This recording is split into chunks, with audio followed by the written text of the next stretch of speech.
रहीम, अस्सलाम वालेकुम। अच्छा, कल मैकेनिक्स के हमने दो फोर्सेस के रिजल्टेंट की मैग्नीट्यूड और डायरेक्शन फाइंड करने का तरीका सीखा था और कुछ फार्मूलाज हमने डेवलप किए थे ग्रेटेस्ट और लीस्ट रिजल्टेंट का। अब ये क्वेश्चन में ये कहता है कि दो फोर्सेस हैं, उनका जो ग्रेटेस्ट रिजल्टेंट है, ग्रेटेस्ट रिजल्टेंट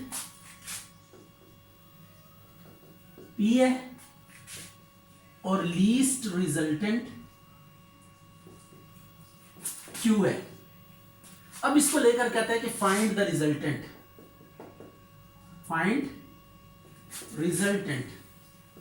कोई दो फोर्सेस हैं, उनका ग्रेटेस्ट रिजल्टेंट की मैग्नीट्यूड P है और लीस्ट रिजल्टेंट की मैग्नीट्यूड Q है। आपने उनका जनरल रिजल्टेंट फाइंड करना है कि जनरल रिजल्टेंट क्या होगा उनका। तो अब हम लेट करते हैं, late P1 P2 be two forces acting on a rigid body at point O, making angle alpha with each other, and their resultant is R, and their resultant is R। ये आ गया। अब ये R है ना, magnitude of resultant कैसे लिखते थे, कल हमने फार्मूला पढ़ा था। मैग्नीट्यूड ऑफ रिजल्टेंट इज, ये है magnitude of resultant. R is equal to square root, ये दो फोर्सेस है तो आ जाएगा P1 का स्क्वायर प्लस P2 का square plus 2P1 P2 cause of alpha. ये रिजल्टेंट की मैग्नीट्यूड है। अब प्रॉब्लम क्या है यहां? प्रॉब्लम ये है कि आपको जो चीजें गिवन है वो ग्रेटेस्ट रिजल्टेंट गिवन है P और लीस्ट रिजल्टेंट गिवन है Q।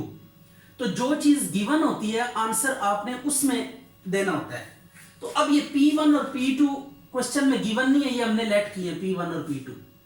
इसका मतलब ये कि ये जो P1 और P2 है ये हमने अपनी आसानी के लिए लेट किए हैं। तो जो आंसर हमने देना है इनमें नहीं दे सकते, because these twos are unknown to us, they are just supposed values. तो अब हम क्या करेंगे, जो आंसर हमने लेकर आना होता है वो गिवन वैल्यूज में लेकर आना होता है। पूरी मैकेनिक्स में आप ये बात याद रखिएगा कि आपने बस सारे का सारा जो काम करना होता है वो गिवन के अबाउट करना होता है। गिवन एंड फाइंड, कि गिवन के आपको और फाइंड क्या करना है। जो चीज गिवन होती है फाइंड उसमें आपने करना होता है। अब यहाँ पे गिवन P और Q है, तो जो आंसर लेकर आना है हमने वो भी P और Q में लेकर आना है। तो अब आपको पता है कि ग्रेटेस्ट रिजल्टेंट और लीस्ट रिजल्टेंट आपको गिवन है। सिंस वहां से अब हम इनकी P1 P2 की वैल्यूज निकालेंगे, ये यहाँ पे सब्स्टिट्यूट करेंगे और आपके पास क्या आ जाएगा, आंसर आ जाएगा। R ग्रेटेस्ट कितना है हमारे पास, ये P के इक्वल है। कल हमने ग्रेटेस्ट रिजल्टेंट का केस पढ़ा था कि ग्रेटेस्ट रिजल्टेंट कैसे आता है, मैग्नीट्यूड्स की सम करके आता है। ये मैग्नीट्यूड्स का सम P1 और P2 दो फोर्सेस की मैग्नीट्यूड्स को सम करेंगे, ये P आ जाएगी। और R लीस्ट कितने के इक्वल है, Q के। तो R लीस्ट के लिए क्या करेंगे, P1 minus P2 is equal to Q। ये सेकंड पार्ट आ गया। अब हमने करना यह है कि इनको एक दफा ऐड करना है। P1 की वैल्यू आ जाएगी, सब्ट्रैक्ट करेंगे तो P2 की वैल्यू आ जाएगी। P1 plus P2 is equal to P1 minus P2 is equal to Q। इसकी कटिंग करें तो यह आ जाएगा 2P1 is equal to P plus Q। तो P1 is equal to P plus Q by 2। तो ये आपके पास P1 की वैल्यू आ गई। इसी तरह आप सब्ट्रैक्ट करेंगे 1 minus 2, P1 plus P2 is equal to P1 minus P2 is equal to Q।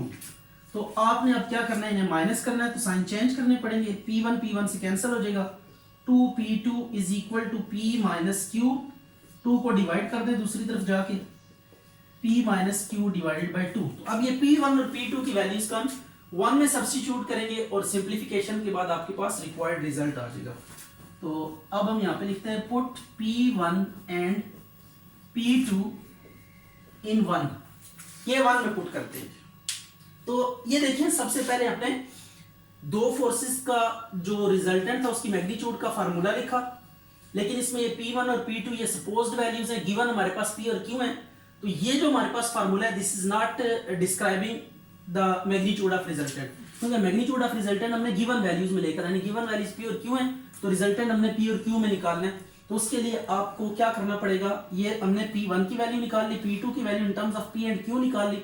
जब इसको यहाँ पे सब्स्टिट्यूट करेंगे तो आपके पास P1 और P2 डिसअपीयर हो जाएंगे और P और Q में आपके पास आंसर आ जाएगा। इसको भी पुट करते हैं इसमें 1 में,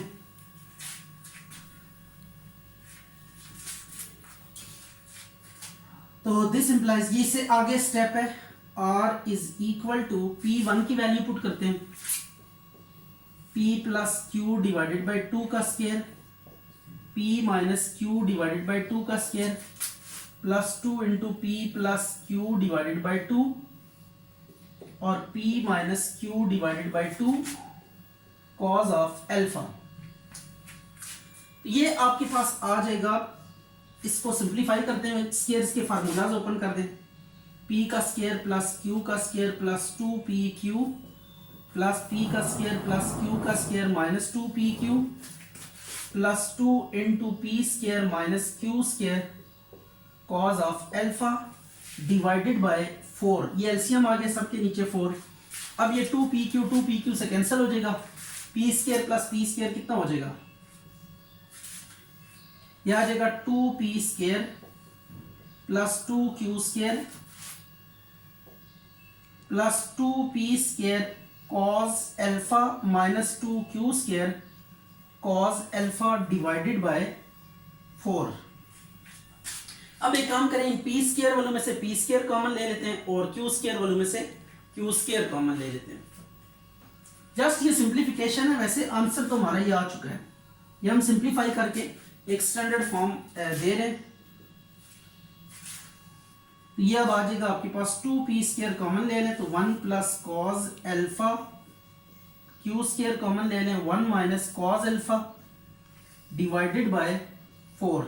1 प्लस कॉस एल्फा किसके इक्वल है, 1 प्लस कॉस एल्फा अगर आप गौर करें तो ये 2P square 2 cos square alpha by 2 plus 2Q square, यह आ जाएगा 2 sine square alpha by 2 divided by 4। अब ये 2 2 4, 4 कॉमन आके कट जाएगा तो आपके पास रिक्वायर्ड रिजल्ट आ जाएगा।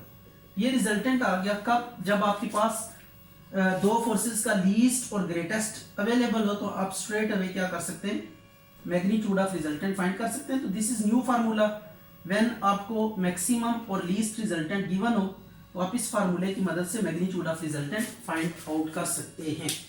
तो ये आपके पास एक क्वेश्चन है, इसमें देख लें कि अगर आपके पास दो फोर्सेस का ग्रेटेस्ट और लीस्ट रिजल्टेंट गिवन है और उन दो फोर्सेस का एंगल आपको गिवन, एंगल भी गिवन है, यहाँ पे मैं चूंकि क्वेश्चन आपके साथ शेयर करूंगा उसमें आप देखिएगा अल्फा भी गिवन होगा, P भी गिवन है, Q भी गिवन है, ये तीन चीजें गिवन है, इनको लेकर आप क्या कर सकते हैं, मैग्नीट्यूड ऑफ रिजल्टेंट डिटरमिन कर सकते हैं।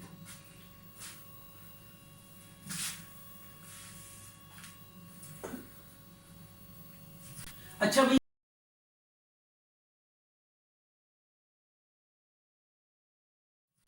भाई, अब ये क्वेश्चन है आपके पास, ये दो फोर्सेस हैं, ठीक है, जो किसी बॉडी पे एक्ट कर रही हैं, वही रिजिड बॉडी वाली एग्जांपल ही लेंगे, at angle alpha such that R की जो मैग्नीट्यूड है ना वो P मैग्नीट्यूड, P फोर्स की जो मैग्नीट्यूड है उसके इक्वल है, आर यहाँ पे मैग्नीट्यूड ऑफ रिजल्टेंट को शो कर रहा है। तो शो हमने ये करना है कि अगर P को हम डबल कर दें, P को क्या कर दें, डबल कर दें, तो जो रिजल्टेंट होगा वो Q के साथ 90 डिग्री एंगल बनाएगा।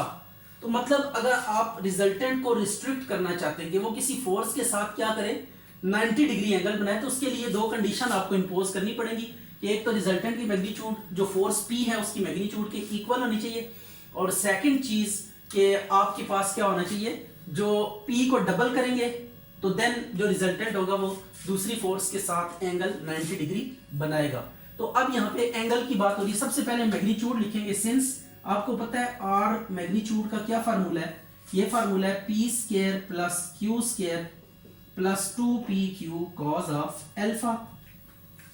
तो स्केयरिंग करें इसकी, स्केयरिंग दिया जाएगा R square is equal to P square plus Q square plus 2PQ cos of alpha.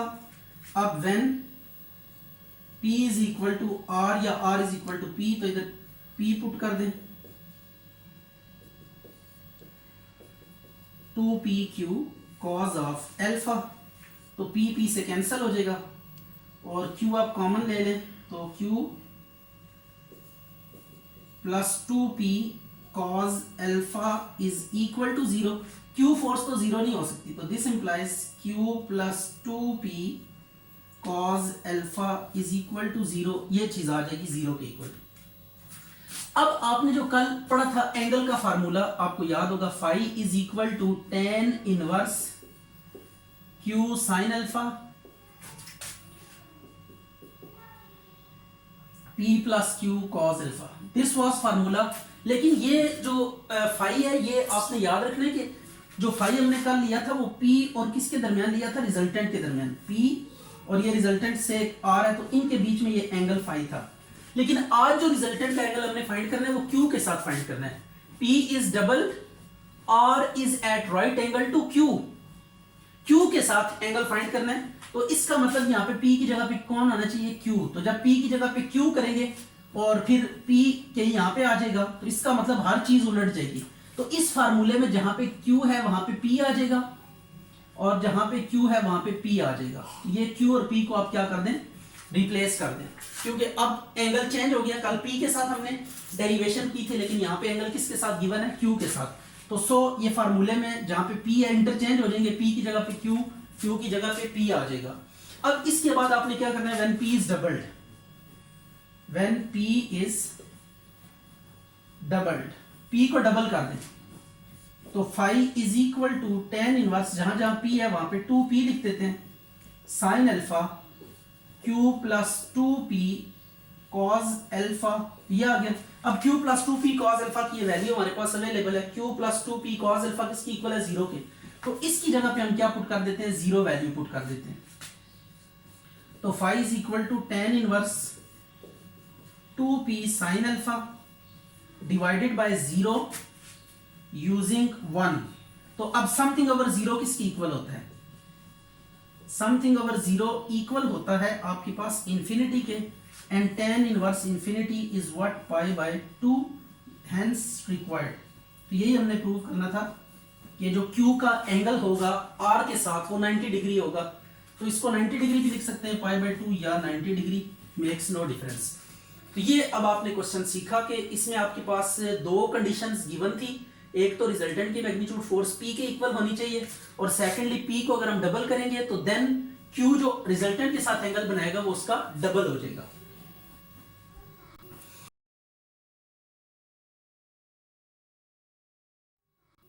अच्छा जी, ये क्वेश्चन नंबर 17 है कि अगर दो फोर्सेस किसी बॉडी पे एक्ट कर रही है, रिजिड बॉडी पे, मेकिंग एंगल अल्फा, तो कहते हैं कि अगर Q को हम डबल करेंगे तो R भी डबल हो जाएगी, और अगर Q को रिवर्स करेंगे तो R भी क्या हो जाएगा, रिवर्स हो जाएगा। अब इसको लेकर आपने एक रेशो प्रूव करनी है, तो वो हम प्रूव करेंगे। तो रेशो आपके सामने आ जाएगी, P square ratio Q square ratio R square, इस तरह की रेशो हमने प्रूव करनी है। तो अब उस रेशो को प्रूव करने के लिए हम आगे मूव करते हैं। तो सबसे पहले सिंस आपको पता ही है कि रिजल्टेंट की मैग्नीट्यूड किसकी इक्वल होती है, square root P square plus Q square plus 2PQ cos of alpha. अब इसकी स्क्वायरिंग करें, squaring R square is equal to P square plus Q square 2PQ cos of alpha. इसको equation 1 का नाम दे दें। अब when Q is double, R is double, जब Q को डबल किया तो R भी क्या हो गया, डबल हो गया। तो अब आपने R को भी डबल कर देना है, 2R कर देना है, और Q को भी डबल कर देना है,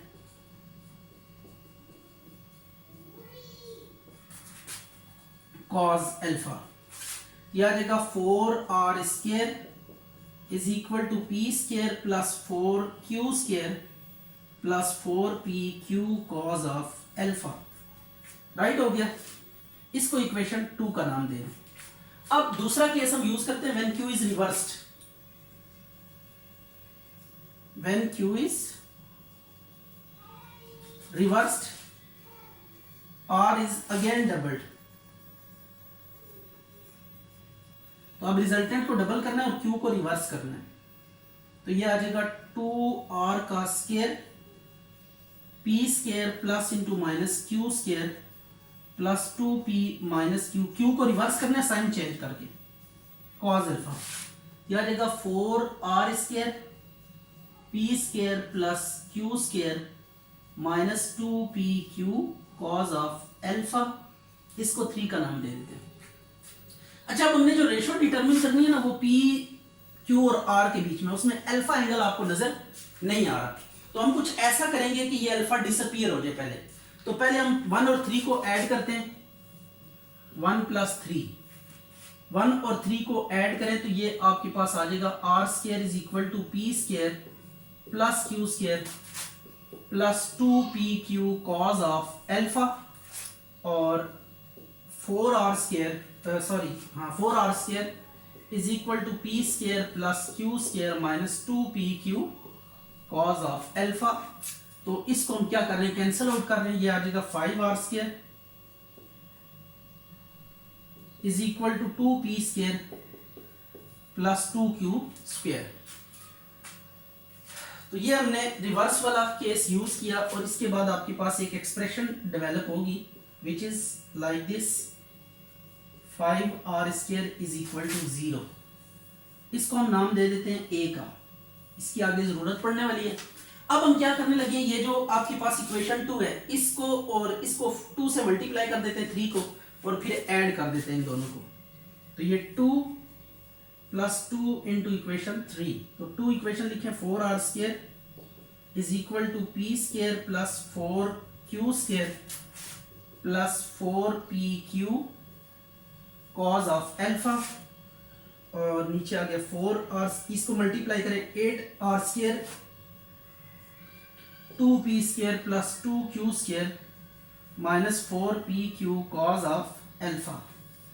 इनको अब ऐड करेंगे तो ये कैंसिल हो जाएगा, ये 12r स्क्वायर आ गया, ये 3p स्क्वायर आ गया, ये 6q स्क्वायर आ गया, 3 से कटिंग कर दें तो 4 3 4 12 r square p square plus 2q square, 3 के टेबल से हमने इसको डिवाइड कर दिया है, तो p square plus 2q square minus 4r square is equal to 0।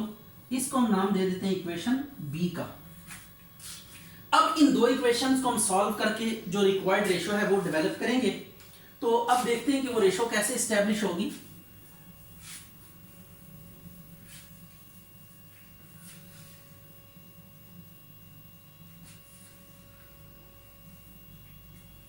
अच्छा जी, अब रेशो हमने फाइंड करनी है 2p square plus 2q square minus 5r square is equal to 0 and p square plus 2q square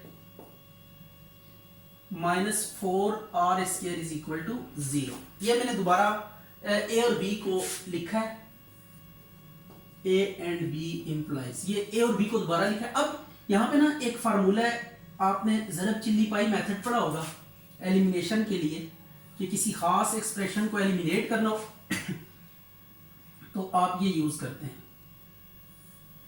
ये क्रॉमर्स रूल मेथड भी इसको कह सकते हैं, और क्रॉस मल्टीप्लिकेशन मेथड भी कह सकते हैं। ये क्रॉस मल्टीप्लिकेशन मेथड आपने कैसे लगाना है, देखें आपके पास तीन चीजें p square q square r square, p square second वाले के साथ माइनस आएगा माइनस q स्क्वायर और ये r स्क्वायर। तो ये आपने सबसे पहले ये एक्सप्रेशन लिखनी है, ये पहला p स्क्वायर, दूसरा जब लिखेंगे तो नेगेटिव साइन आएगा साथ, और फिर r स्क्वायर है उसके साथ कोई साइन नहीं आएगा तो r स्क्वायर ओवर। अब जब p स्क्वायर के नीचे आप ये डिटर्मिनेंट फिल अप करेंगे तो p को छोड़ देंगे, p को छोड़ के जो बाकी आपके पास नंबर्स नजर आ रहे हैं 2 2 माइनस 5 माइनस 4 ये हमने लिख दिया यहाँ पे। इसी तरह फिर q को छोड़ दें 2 1 माइनस 5 माइनस 4 एंड r को छोड़ दें 2 1 2 2। तो ये आपके पास क्या आ गया, एक रिलेशन जनरेट हो गई है। अब इसको सिंप्लीफाई करते हैं and we get the required result. तो p स्क्वायर ये आ जाएगा 2 4 ज़ा 8 2 5 ज़ा 10 माइनस q स्क्वायर 2 4 ज़ा 8 प्लस 5, ये डिटर्मिनेंट ओपन कर रहे हैं इसका। इसी तरह यहाँ पे भी आ जाएगा r स्क्वायर 2 2 ज़ा 4 माइनस 2, तो p square by 2 minus Q square by -3, तो आर स्क्वायर बाय 2, तो ये माइनस माइनस कैंसिल हो जाएगा और इसको फर्दर हम इस तरह भी लिख सकते हैं P square ratio Q square ratio R square is equal to 2 ratio 3 ratio 2। P के सामने पी की रेशो आ जाएगी, क्यू के सामने क्यू की और आर के सामने आर की, तो दिस इज रिक्वायर्ड।